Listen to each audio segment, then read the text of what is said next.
We are back with part 2 with me not knowing what the fuck is going on. Alright? The Raintime! Let's do this! Alright, the last video it got a lot of views. So I'm gonna do this one. I have no idea what's going on, by the way. But we left off, college student, drinking, went to a restaurant with friends, and now we left off here. Tuesday, June 9th. Here we go. This is the last time we've been here. Here we go. We're starting now. We just... At night, they were packed tightly together in their makeshift barrack. Even the slightest breeze would set the cold, dark water of the lake beating up against the wooden walls. And the only thing that kept them warm was the thick layer of mud that was caked to their body like a protective shell. And the only thing that kept them warm was Are they dead?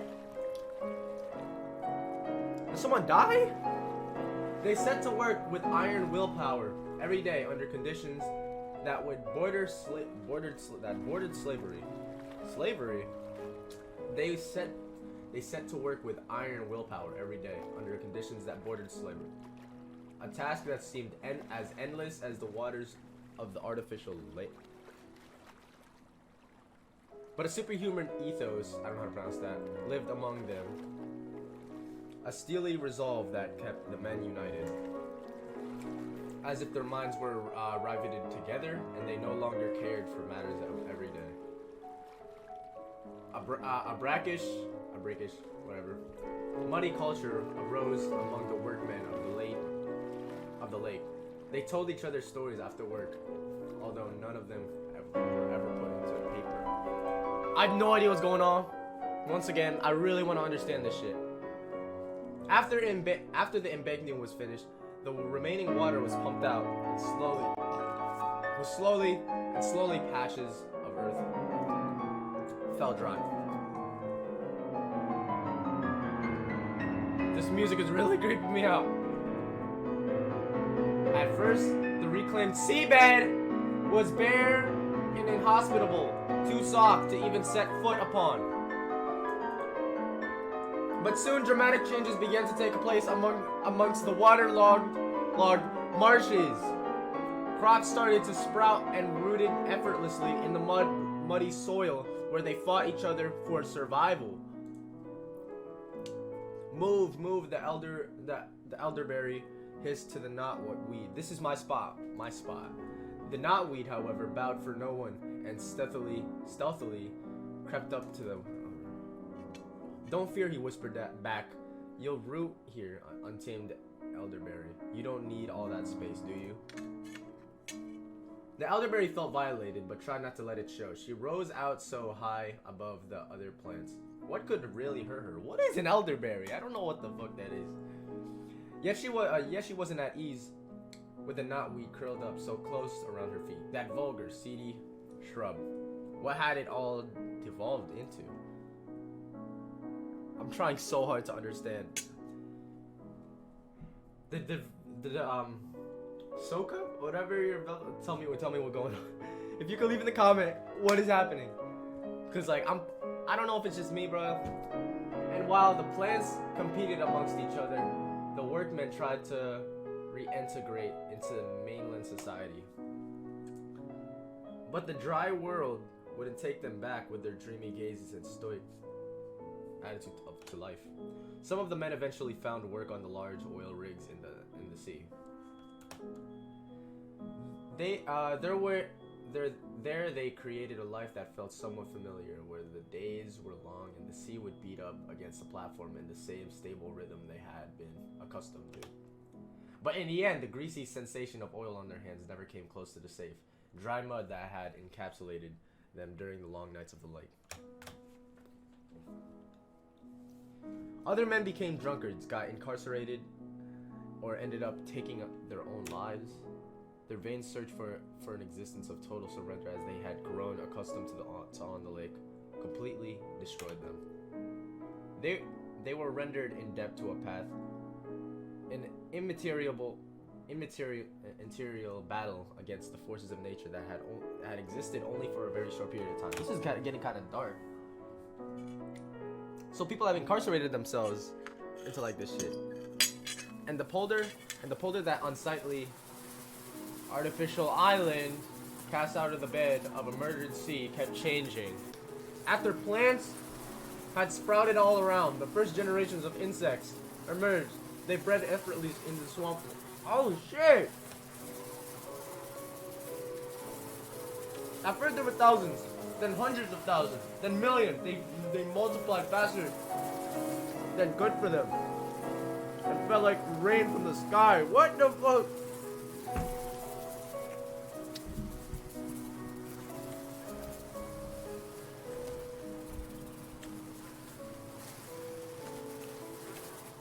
Okay. Dead flies lay scattered all around, and the brave pioneer who dared his automobile over the narrow, unhardened roads had to rely solely on his windshield wipers to retain even a trace of visibility.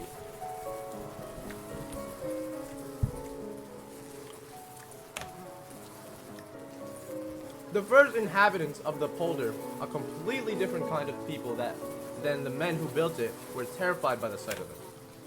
On the hottest summer day, the flies flew into their houses, in and out, day and night, drowning in beer glasses and pounding themselves to death against them. What the fuck? School children swept the corpses together on the windowsills and to hold morbid snowball fights out in the yard. And, yo, this music, bro. There was always that maddening sound, that noise that after getting out of bed in the morning started with a dozen of flies pounding against the glass, and upon arrival in the kitchen had already sobered up. The worst came after opening the front door, when the full extent of the cacophonous, I don't know how to pronounce that, terrorism revealed itself in an alien symphony.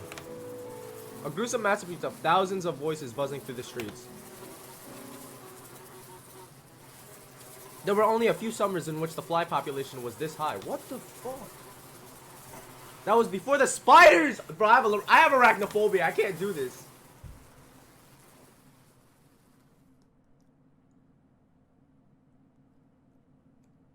I don't want like a spider to pop out or something. That's... I don't even recall leaving the outer. The outer, whatever. As we get closer to the inner ring, the brick facades give way to modern office buildings. Lars and I cross the road and dive into a narrow alleyway where the abyss is located. What the fuck, dude? Yo, Lars is off to the bar. I sit and observe the DJ for a while, a dark-haired woman with an angry expression on her face. She's probably annoyed with having to work tonight. She's pretty rubbish out here too, considering that there's nobody dancing. Lars returned with beers. The doorman lied to us. He said he was busy inside. Look at that grumpy DJ, I say, slurring my speech. Lars seems distracted. Hey, it's Anna, he remarked. Anna Mulder from the theater committee. She's got some girlfriends with her. Lars is pointing over at a group of women. They all seem to have the same shade of chestnut brown hair, though. That could be due to the lighting. Better ones, I don't know. She's cute, let's go say hi.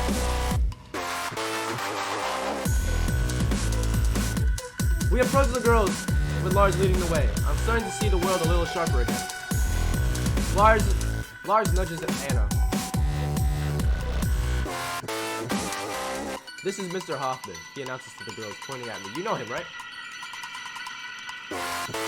Anna casts a glance in my direction. I don't think so. I don't think I do, she replied.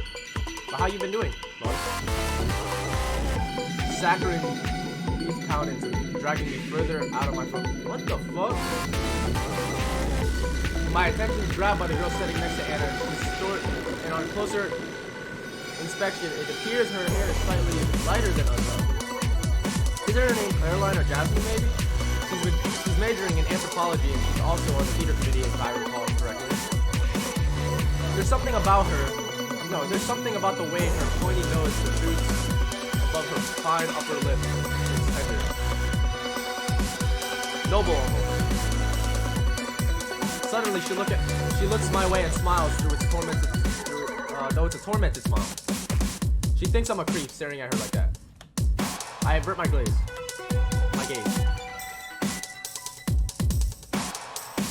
I take a sip of beer and hold the glass up to the light. The yellow liquid gently washes back and forth, evoking an expression of waving cornfields. Jasmine's a pretty girl. It'd be better if she didn't see me standing here by myself. I feel the urge to go outside. I lean over to interrupt Lars' conversation. Hey Lars, I'm calling it a night. This place closes in 10 minutes, she shouts back in my ear. Stay a little longer. The bus station is built slightly higher than the surrounding landscape, offering an intriguing view of that N723. In the distance, I can see a vast expanse of fields and the wind turbines that leads all the way to the edge of the polder. My bad. Going into the abyss was a ridiculous waste of time. I try to recall how Lars talked me into it, but it's fuzzy. The stuffy air, the weak beer, the conceited voices. It may have started raining outside as the humming of night seems to have grown slightly louder. What would Lars and Anna be doing at the moment?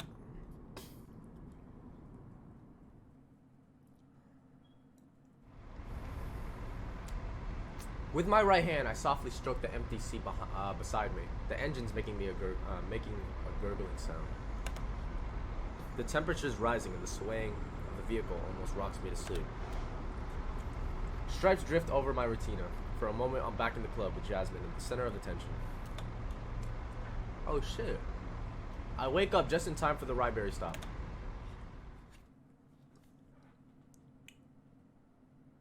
I take off my shoes at the bottom of the stairs, head upwards, enter my room, place my shoes on the floor, fall down on the bed. Alright, so he's home now. Before I drift away, I want to drink some water, but I'm growing drowsy again. To drink water later, set the alarm clock. Drink water later, set the alarm clock. Make it to the 3 o'clock lecture.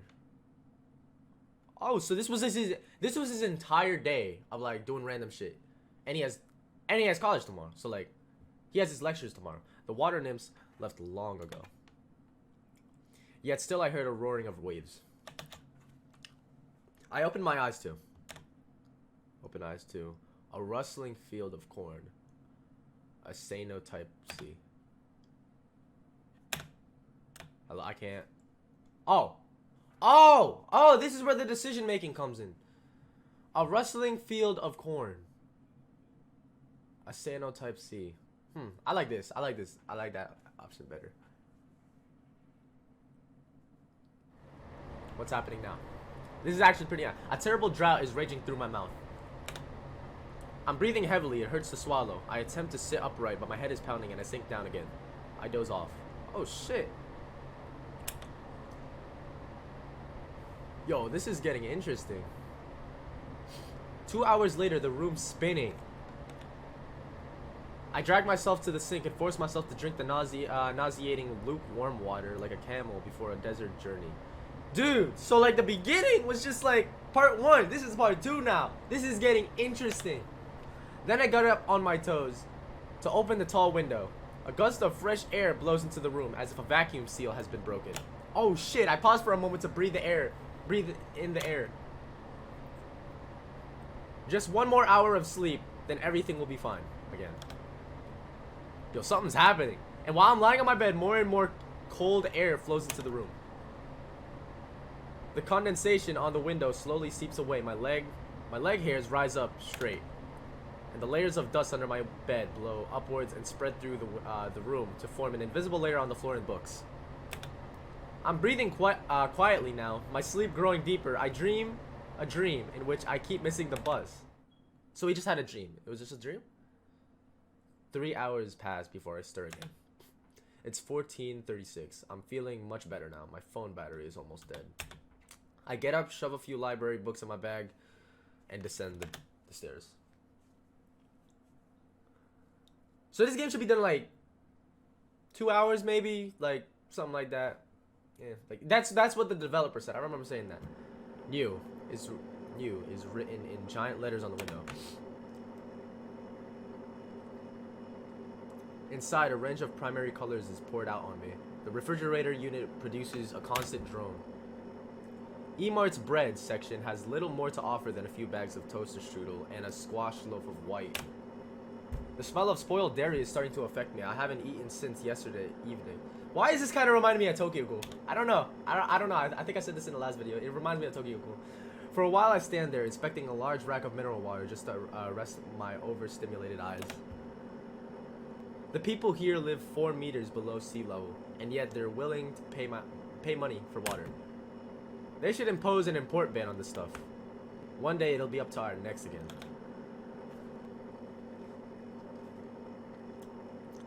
I grab a box of cornflakes from the shelves. There's a short line at the cash register. The man in front of me must be in his late 40s with flabby arms and long light red hair that's all tied back into a ponytail, save for few dry strands that fall down over his sweaty forehead. In his shopping basket, I see 2 half-liter cans of beer, a tin of condensed milk, and a bag of canary feed. Would he make it if the dikes broke through? Would he be able to swim against the current with those chubby arms of his? Yo, he's talking shit about another person? Oh shit, I hope he has enough time to set his little birds free. The animal's eyeing me up stubbornly. He looks ancient, perhaps older than myself, with battered ears and thin fur. Alright. I take out a handful of cornflakes and place them on the wall next to him.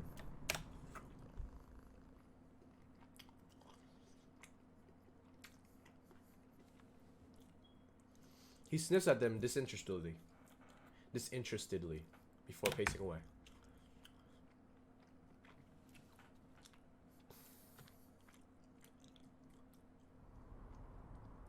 In the library, I pass reading halls filled with students quietly at work. They're probably not the brightest if they have to study this hard. It's not even close to exam week. Oh shit. I take 3 books from my bag and hand them to the administration's office. He's a young guy, probably a student himself, trying to earn something on the side. They're late, he tells me after scanning the books, like really, really late. All 3 of them. He has an apologetic grimace on his face. So what's the damage? I ask stoically. There's a $12.50 late fee. He replies, per book, so that makes $37.50 in total. What? I exclaim louder, slightly louder than I intended, as a wave of anxiety rushes over me. I'm sorry, he replies sympathetically. I know it's high, but you've had them for 5 months. The library must have sent you plenty of warnings. But it's a library fine, I protest. Fully aware that I'm making a scene. It should be 10 cents per week or something like that. This is ridiculous. I know, but it's a new policy to prevent inconveniencing the other students. People may be waiting for that book, you know? I pause for a second, contemplating the futility of arguing with the overly patient administration's officer, but I feel obligated. Did I say obligated? Obliged to put up a fight, even if it's just for a show. So do they get the money? What do you mean, he asks. Do those poor students get the money from late fees wired to them if they're so inconvenienced? Listen, he replies, audibly growing tired of the conversation. I don't make the rules here. He stops to look something up in his computer. The system shows you have 18 more titles at home. I'd return them all. Get it over here. No, get it over with. Consider this is a lesson learned. Then he smiles. Damn. Return them all. I need those books. So what happens if I keep them longer? You bankrupt me. I pay tuition, you know. It won't go higher. Fees are capped at 12.50 per book. Do you want to pay the amount for those 3 right now, or should I add it to your payments due? This dude looks like an asshole. You can add them up, I reply. You can add them, I reply. And if it's capped at 12.50, I'm keeping it. I'm keeping these.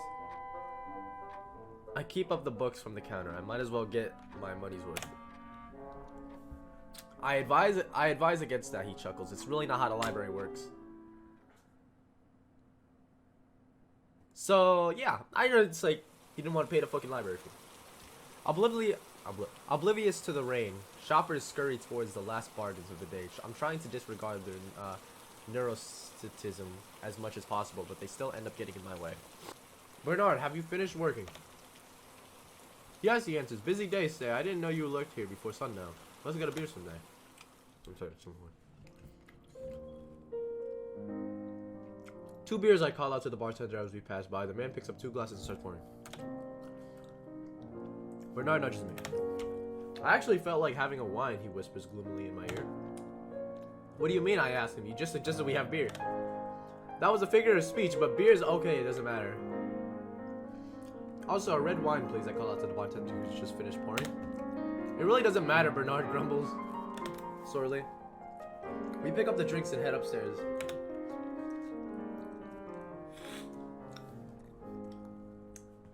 Brunick is a small pube situated in the corner of a residential block. Despite its central location, it's largely ignored by the shopping public. The patrons consist mainly of residents of the upper floors and students. You're quite the poser with your red wine, I say to Bernard after we sit down. He guffaws me. No, he guffaws. I drink the head off my first glass of beer. So what brings you into town anyway? Brings you to town anyway, he asked me. You're usually in bed around this time. I had some library books I had to return, I reply. Good for you. They're about to raise this overdue fees again. I heard the faculty is struggling with a persistent hole in their budget, he adds. They're trying to patch it over the backs of lazy students. I, for one, say no taxation without representation. Say, while I'm at it, Bernard continues, are you busy next month? How so, I reply. Well, as you know, we've been rehearsing something by Isbin or Lisbon recently with my drama group. We're still looking for someone to play a porter. Would that be something for you? Bernard's always busy with that little troupe of his. Last summer they performed King Lear for a 12-headed audience. Wow. Come on, man, it'll be fun. Don't you want to keep the arts alive? I don't know, I reply. I probably won't show up for rehearsal, and I'm not punctual lately. I got a lot on my mind. It's okay. You won't have to practice. You only have one word in the whole entire play.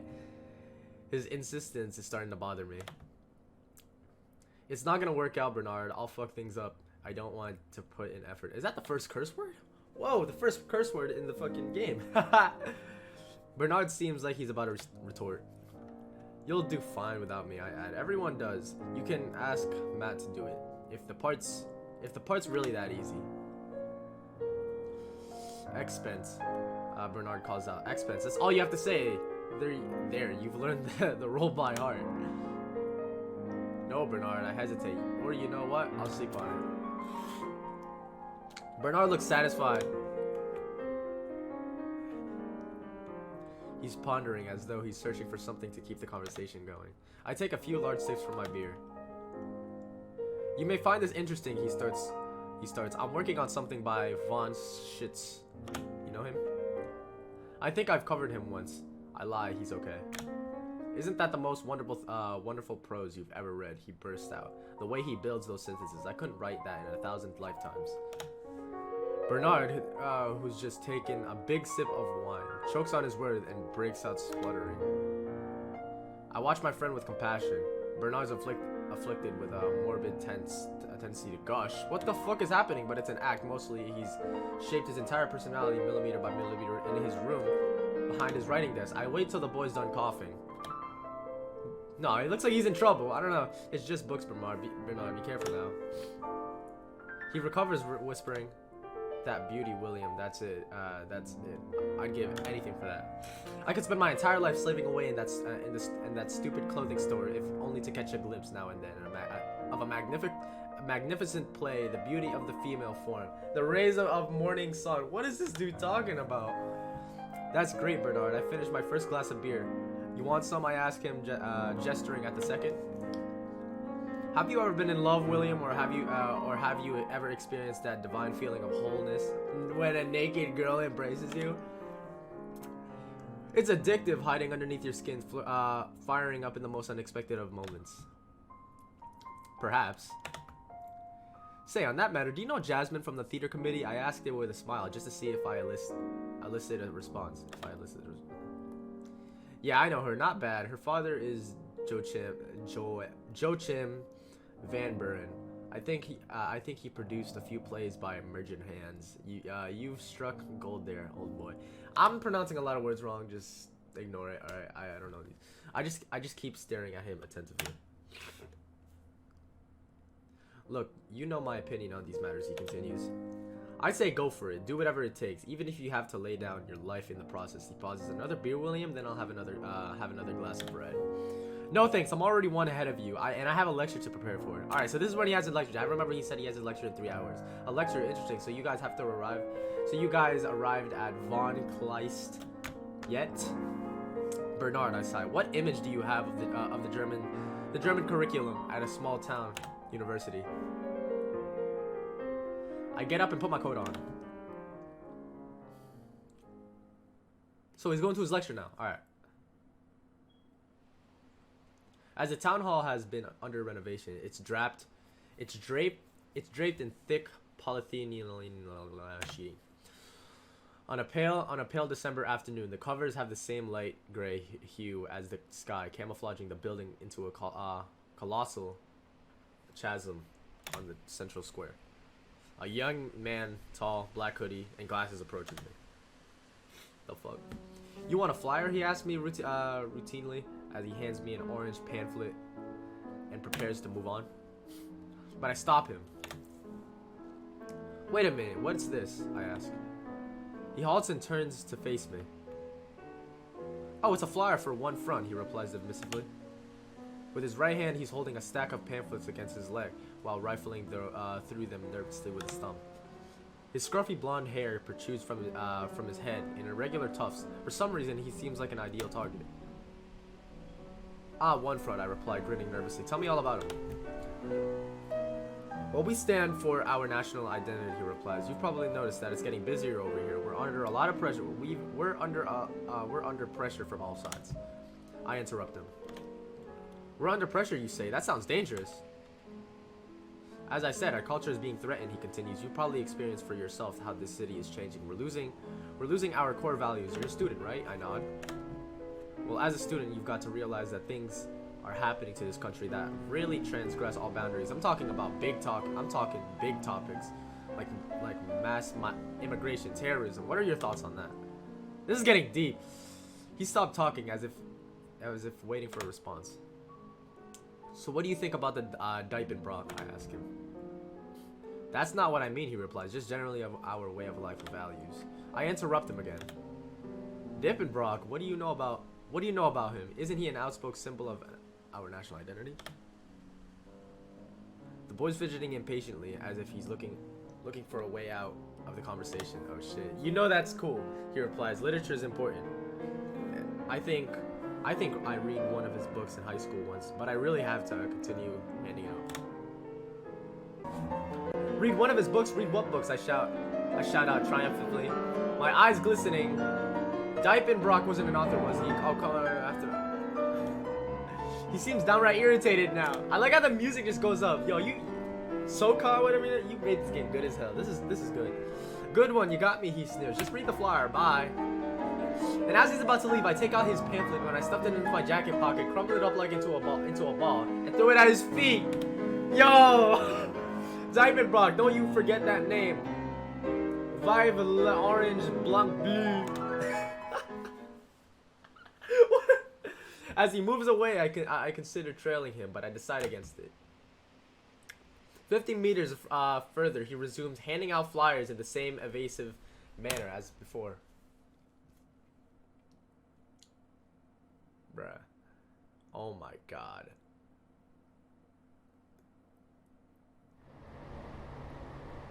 At 3 o'clock this afternoon, a lecture will commence where I probably won't be appearing again. Oh my god, so this dude's been skipping lectures all his college career. Through the window, I see dark rain clouds gathering. I feel a cold shiver about to rise up, but manage to suppress it by rapidly brushing my bare feet over the low pile of carpet. I want to go to sleep. I want to go to sleep, but I force myself to study for a bit. Otherwise, I'd be taking the easy way out. I browse through the books by the bed. On top of one of the stacks lies a work by Wilhelm von Schütz, which I quickly borrowed at the library yesterday afternoon. Bernard's a terrible phoneme. I open it up and start deciphering the old black letter typeface. Read excerpts in English chant. Fuck, I'm not doing German text, alright? English translation. Alright. Each of us in the end must embrace the spirit of the universe from one or another side. Is he a philosopher? Then his dogmas will form in the center point of his outlook, as they correspond to the complexity of reality. So this dude, is he a poet? Then each vision of his imagination will bear the revelation of totality reborn. It's tough matter, 19th century or something. I should actually be doing my coursework. I must have skipped 6 lectures by now. Formally, that's too much, but I know, Professor Elder, Elfridge likes me. Spirits of the second kind don't want to reach, neither individually nor together, or a clearly understanding of this than they are already familiar with. While the former seek the absolute, they seek congruence. Congruence in what sense? I hope this isn't a linguistic treatise. And are satisfied as soon as the individualities mutually align themselves in congruence. That last part I read twice in a row. I like Alfred too. She's sharp and dresses nicely. She's not as motherly as Professor Hope. Everyone likes Hodges better than except for me. I don't trust her. The second way of treating thought, by hinting only at individual shared properties and often without care or provision, enables him even more to unite with each and every phenomenon that he encounters. With my concentration waning, I'm searching my desk for a pack of gum, lifting up my books, pushing papers away, but it's nowhere to be found. So we lost his book because we can grasp the peculiar more easily, and it, as far as it succeeds, disappears even more. My phone vibrates with a message from Lars, and I jolt upright. William Rampage starts at 9 at Der Printemps. Is that the lecture, or because we can grasp it? Because I don't know how to college words. We could grasp the peculiar more easily, and it as far as it successfully disappears, even it penetrates my mind through an extrapolation and comparison where it ends. Alfred, there's something in her voice. I don't know how to pronounce that. Just let me pronounce it the way I want to. There's something in her voice as though she doesn't take me too seriously. Her figure's highlighted beautifully in those chiffon dresses she wears, but for some reason I can't enjoy them as much. Because we can grasp, I pick up my phone again to send a confirmation letter to Lars. Message to Lars. Because we can grasp the peculiar more easily. This phrase is being set up. Because we could grasp the peculiar more easily. Another message. I'm gonna look. Oh my god. Don't come walking this time. Because we can grasp peculiar more easily, and it as far as it exceeds disappear. What is it? What? This is getting weird. I read the same sentence like 2-3 times. Because we could grasp the peculiar more easily, and it as far as it succeeds disappears even more when it penetrates the mind deeply through extrapolation. Then I remember they said like he's in a fucking he can't grasp a reality or something like that.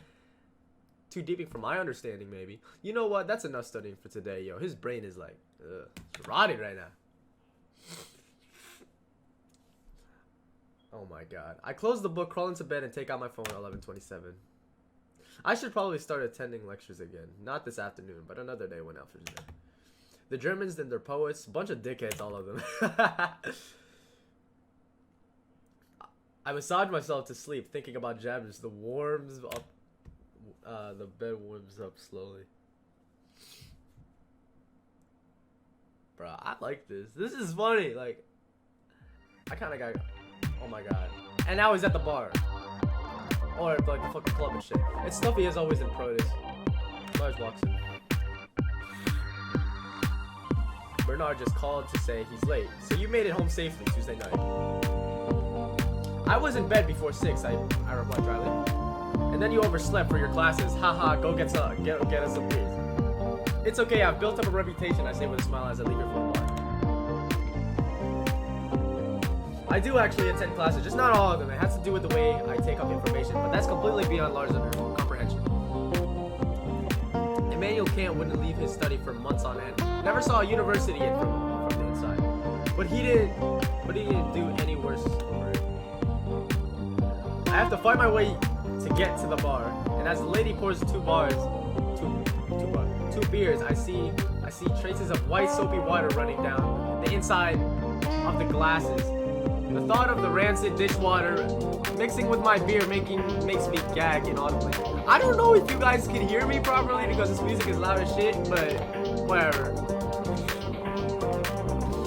Yeah, my nose is a little bit stuffy, I'm sorry. It was a busy day in the administrative office. I'm fucking reading so fast. There was a busy day in the administrative at the administrative office. Lars says as I return. Next year's a grant deadline are coming up soon. And as always, those cobblers are sending their applications to last minute. What about the theater committee, I asked? Oh, they're on time, as always. We might actually come across them tonight. Lars, look at me. You've got a crush on Miss Van Burn, don't you? There's a worried tone in his voice. Bernard told me. Maybe, I replied. Oh shit. Well, you're not the only one, he smiles. There's something about that girl that drives virtually every guy in Spain. My stomach turns. In any case, don't expect too much from her, Lars continues. My headphones ran out of battery mid.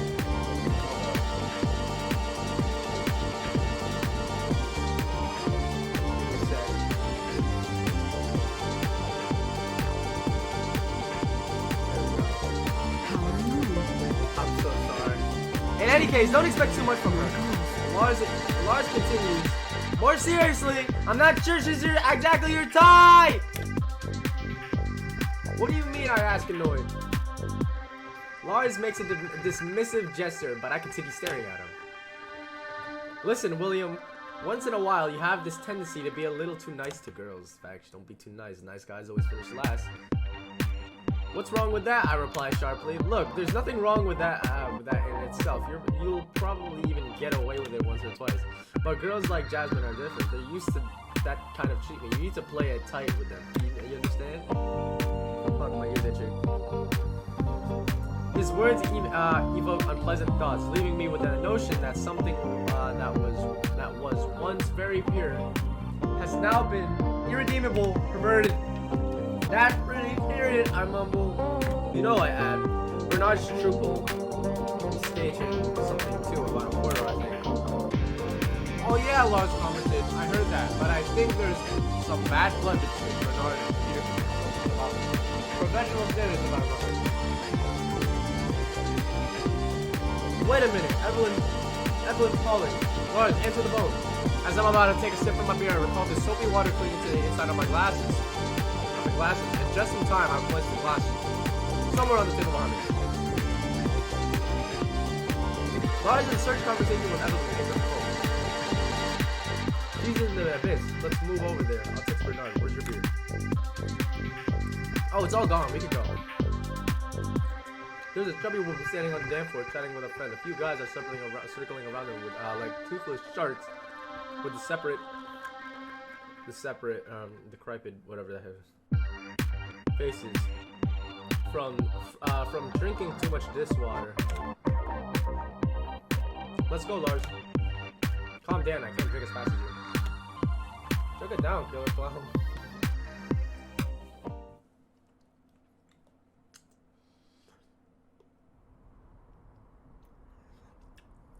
Alright. I'm gonna end it here. Yep, I'm gonna end it here. We're already at 44 minutes. I'm gonna do that. I'm gonna do it later. I'm gonna finish the story later. Alright. Anyways, hope y'all enjoyed the video. Leave a like, comment, subscribe. I know nobody made it to the end of the video, but what I want to say is this story is really good. I don't remember exactly like fully what's happening, but like he's missing college lectures and shit like that. And also, yeah, library books overdue. He studied the freaking peculiar easy, some shit like that. That shit was insane. But yeah, when I go to college, I ain't doing none of this. I'll tell you that. I'm gonna save my shit. There we go. There we go. Saved, and we are good. Well, hope you guys enjoyed that video.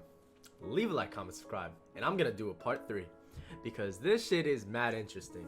I partially know what's going on now. Like, I'm starting to understand this more. Socah, however you pronounce your developing name, bruh. Good shit. Amazing freaking game. I fucking love this shit. I'm coming back for more. Definitely gonna keep playing it. And also, thank you for shouting me out on Twitter. Thank you for mentioning me on Twitter. That means a lot. Anyways, hope you enjoyed the video. Leave a like, comment, subscribe, and see ya.